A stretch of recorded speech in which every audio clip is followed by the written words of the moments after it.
CGTN, China Global Television Network.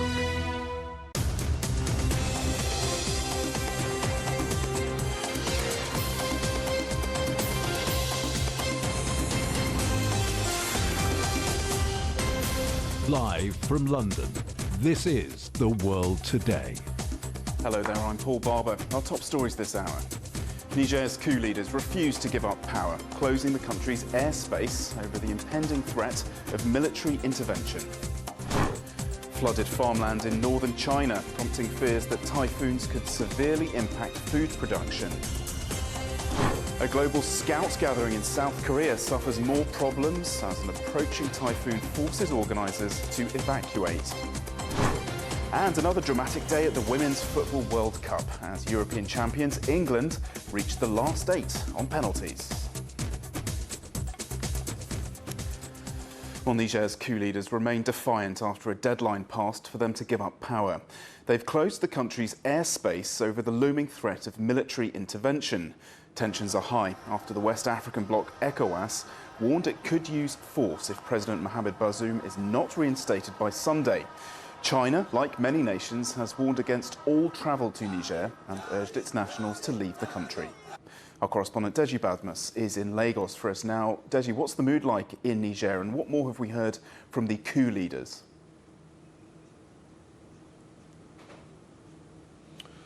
Well, Paul, there's an easy calm in Niger, especially in the capital, Niamey.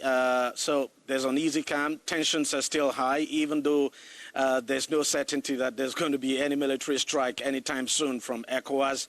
But, of course, just as you've been reporting, the coup leaders have decided to declare a no-fly zone over Niger for fear that ECOWAS might strike soon, anytime soon. And, of course, here's what the spokesperson of the junta has been saying about that. Faced with the threat of intervention being prepared in a neighbouring country, Niger's airspace is closed from today for all aircraft until further orders. All attempts to violate Niger's national airspace will be the object of a forceful and instantaneous response.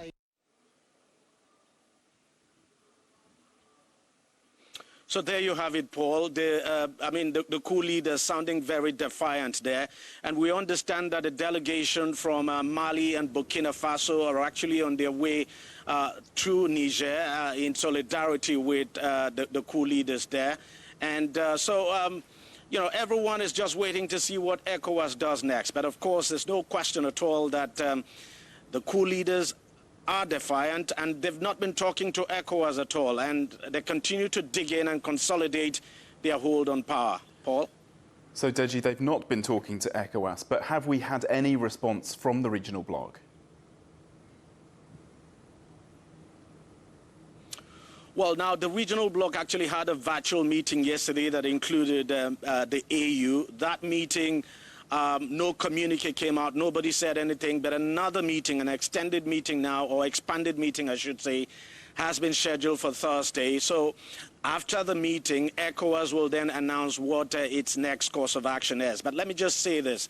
ECOWAS has made it very clear that we may not see a military intervention soon enough, and that it would explore every diplomatic option to try and resolve this peacefully, and that it's only when those diplomatic efforts now fail that it will then begin to actively consider a military intervention. So it's not very likely we might see a military intervention after that meeting by ECOWAS on Thursday. But just as I said before, the coup leaders have refused to talk to ECOWAS. ECOWAS has actually sent about 3 delegations to Niger, and all those missions failed. So we wait and see what ECOWAS, what action it takes next. But obviously, from what we're seeing, it's likely they'll be ramping up on sanctions on that country as soon as that meeting ends on Thursday, Paul. OK, Deji, thank you very much for that. That's Deji Badmus reporting from Lagos.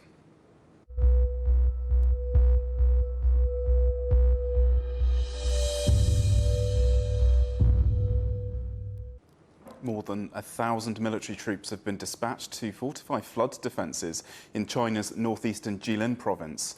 Clean-up operations continue across the country after rainfall destroyed infrastructure and flooded entire districts in the aftermath of Typhoon Doksuri.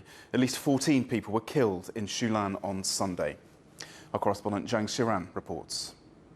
I'm now reporting from Wuchang City in northeast China's Heilongjiang province, and it took us a day to get here from Changqing town as the road repairs are still underway. Wuchang City has had heavy rains over the past 5 days and took a major hit from the massive flooding.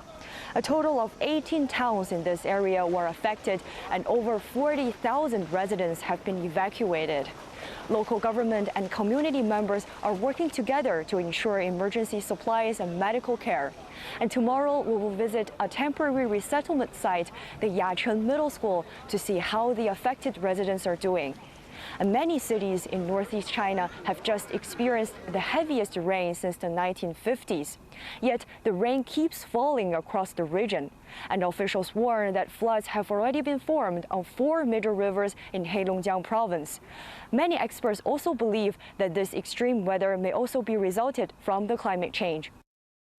Zhang Xiran reporting there from Wuchang. Well, large areas of farmland in northern China are underwater, raising concerns over food production.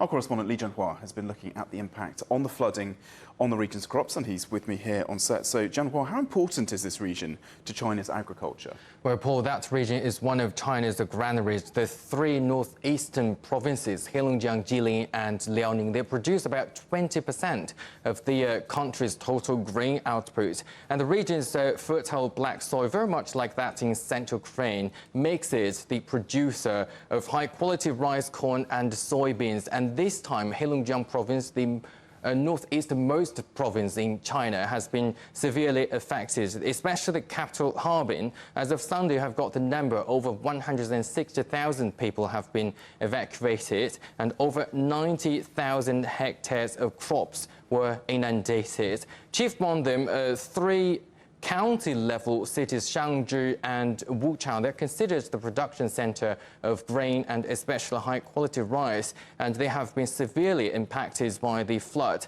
And the heavy downpours came right before the harvest season, usually in September in that region, in that part of China. And we have to remember that all of those crops are usually harvested once in a year, compared with twice or thrice in southern China.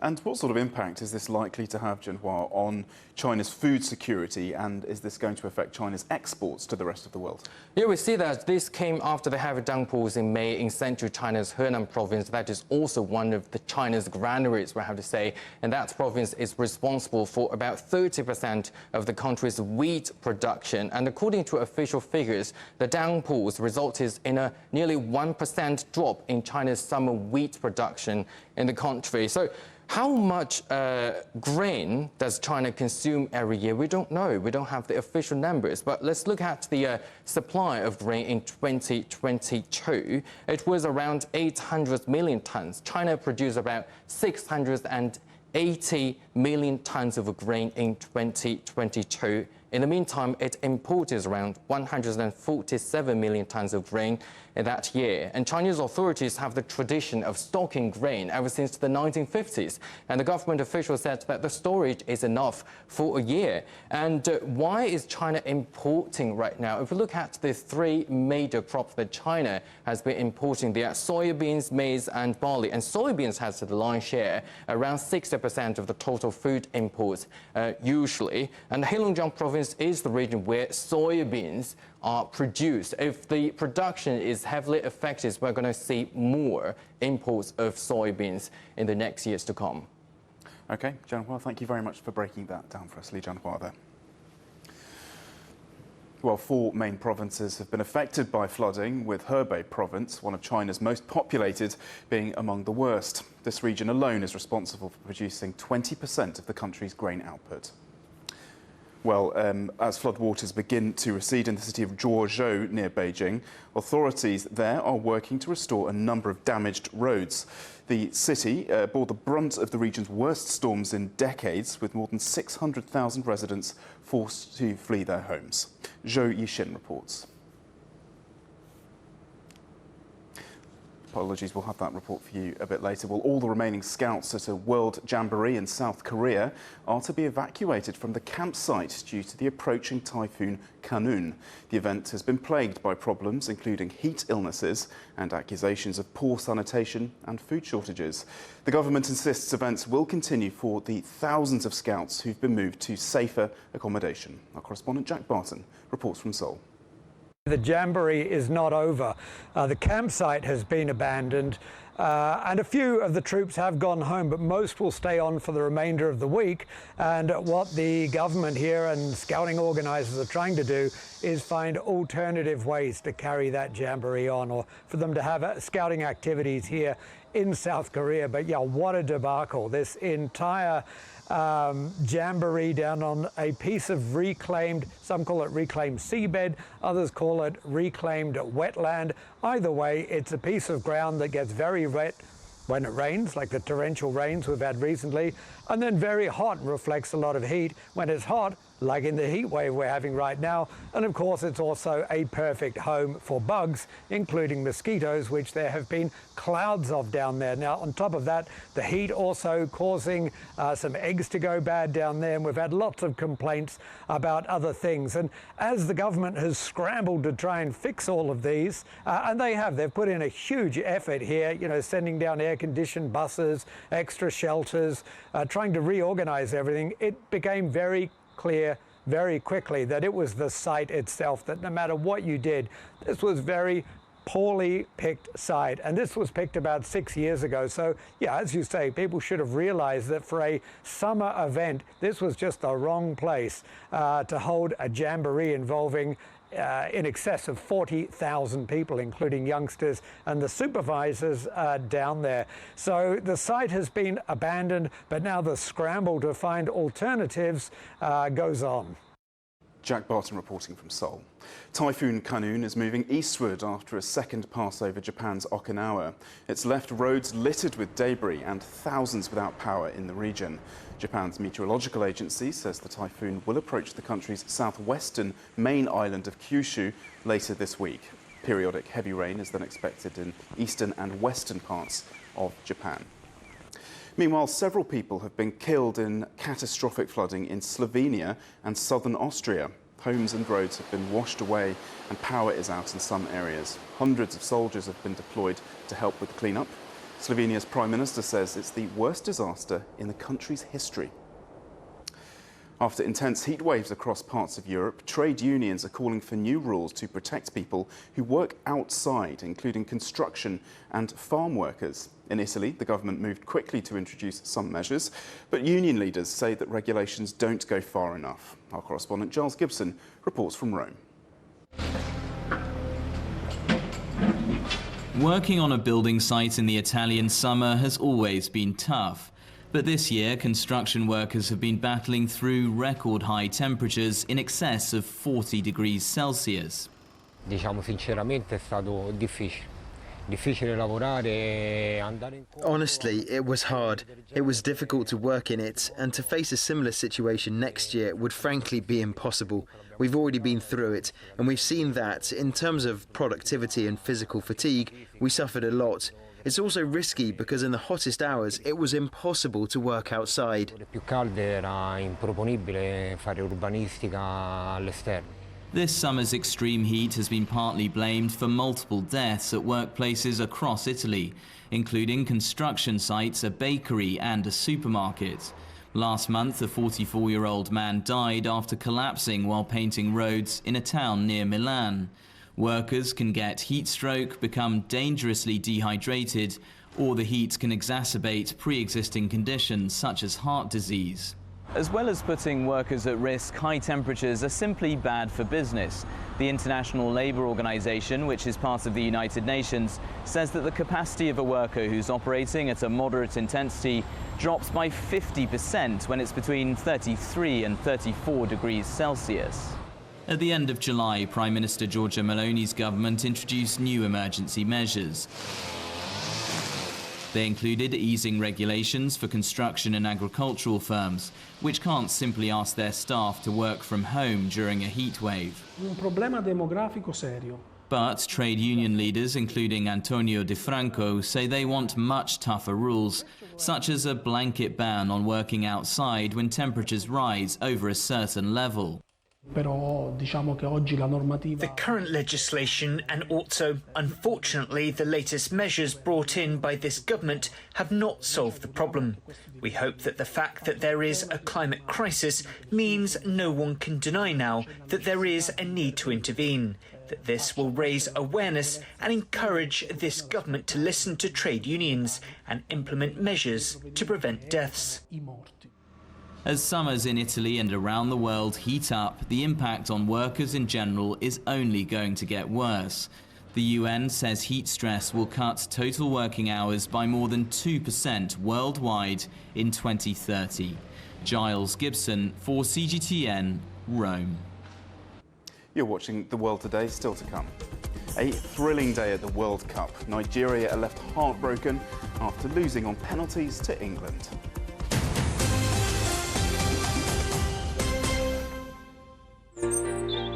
Ever wondered what's the difference between a bear and a bull market? Where are the cash cows? And who are the lame ducks?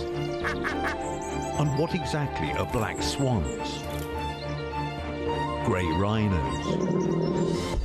And unicorn companies? Make sense of it all with Global Business, only on CGTN. There's a new agenda for a new world, accelerating change in almost every part of our lives. It's shifting the norms of how we work, travel, and connect. How we think, interact, and develop. It's a new reality, a new agenda with me, Juliette Mann.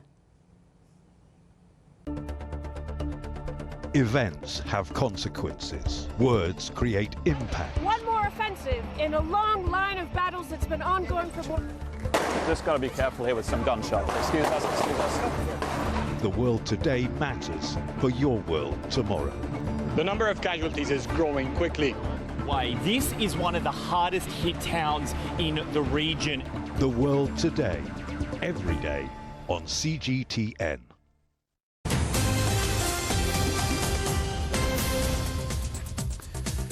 Hello, welcome back. A reminder of our headlines. Niger's coup leaders refuse to give up power, closing the country's airspace over the impending threat of military intervention.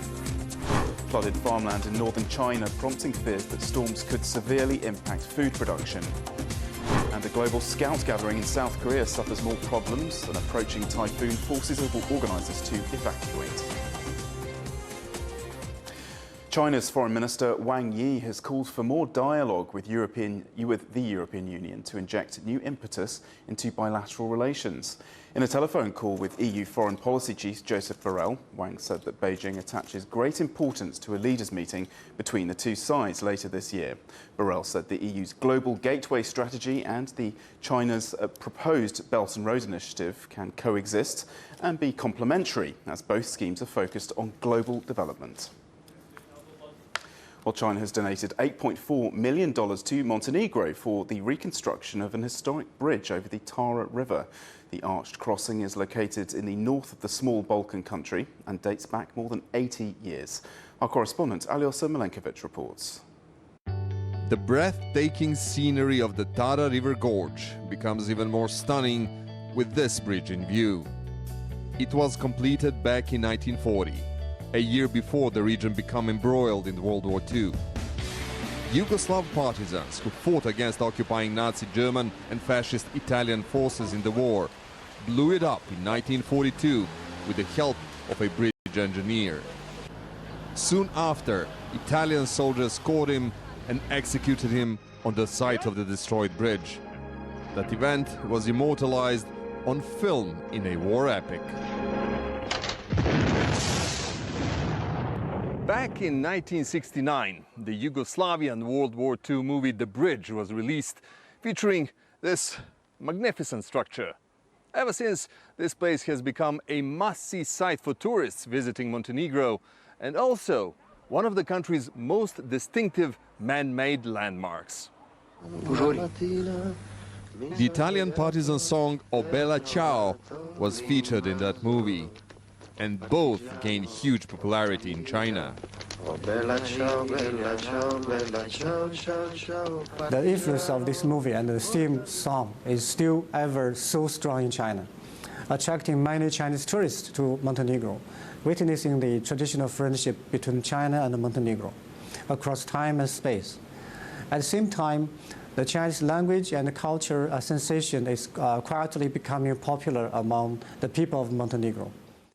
Combining those historic relations with more fresh business approach may have prompted China's decision to help revitalize the iconic landmark. The last bridge repair work was carried out around 40 years ago, and the structure urgently needs fresh repairs. This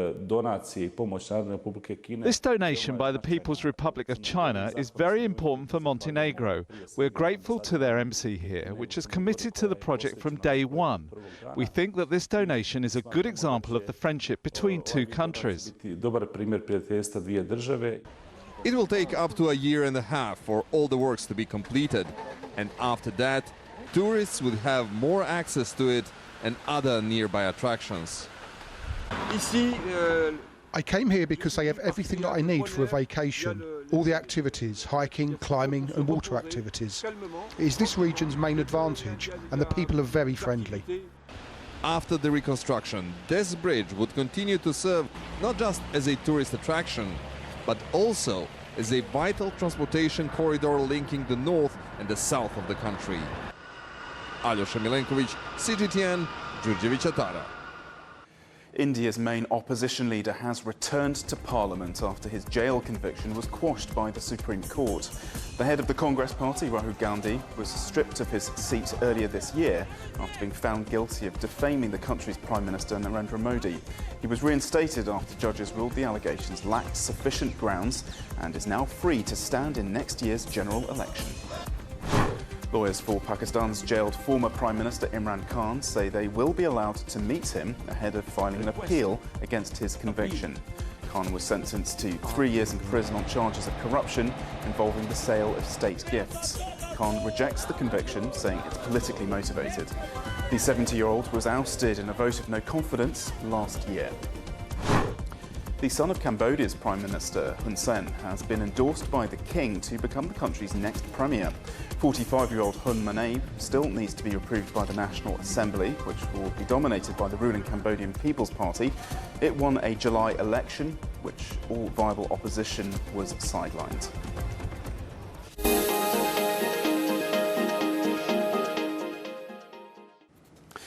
World Cup football co-hosts Australia are into the quarter-finals after a comfortable 2-0 win against Denmark. Caitlin Ford got the opener in the first half, and the Aussies doubled their lead with 20 minutes to go. There was even better news when star player Sam Kerr came on as a second-half substitute after missing all previous games through injury. Australia play either France or Morocco in the last 8.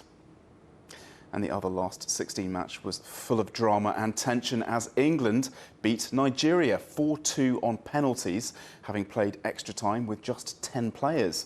Nigeria outperformed England for most of the match but couldn't score, as our correspondent Greg Navarro reports.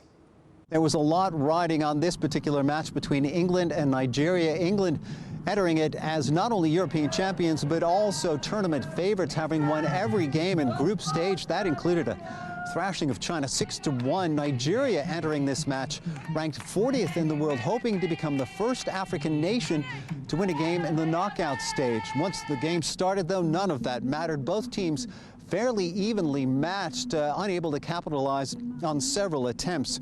In fact, Nigeria had more shots on England in this game than any other team so far in the tournament. They did a great job of shutting down England star Lauren James, who was unable to capitalize. In fact, in the 89th minute, she was thrown out of the game because of a red card. England forced to play the remainder of the match into extra time with 10 players instead of 11. Regardless, at the end of 120 minutes, no score. The game going into penalty shots. England pulling this one out in a squeaker, winning 4 penalty shots to 2 and advancing to the quarterfinals. Its next opponent yet to be determined. Greg Navarro, CGTN, Sydney.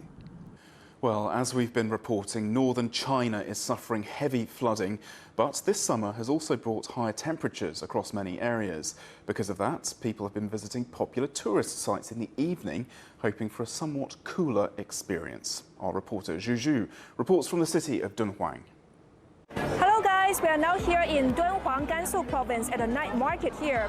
It's now about 10 o'clock at night and the sky just turned dark because this place has very long hours of sunlight, and it's now about 34 degrees Celsius at night, already much lower than the temperature in daytime, about 41 degrees Celsius today.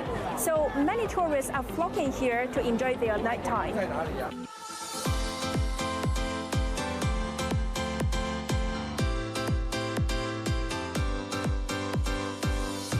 Well, what do northwestern Chinese people eat? Lamb kebab, roast fish. It's a paradise for meat lovers. Though the food is piping hot, it doesn't seem to bother the tourists here. There are so many people here, you can see. It's like traffic jams. They're enjoying in the cool temperatures at night. 晚上更凉快2个多了，白天好热。 对。 This is local tofu with mashed potatoes under. What are they waiting for? Shatong is a special type of scallion that can only be found in desert.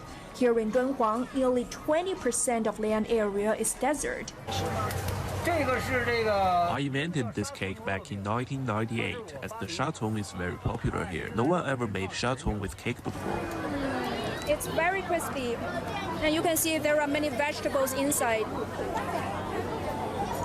排队很长，肯定很好吃，然后要来尝一下大西北的美食，太好吃了。 Apart from local delicacies, this night market also has a very large area selling local cultural products and gadgets. You can see there are many beautiful traditional decorations here.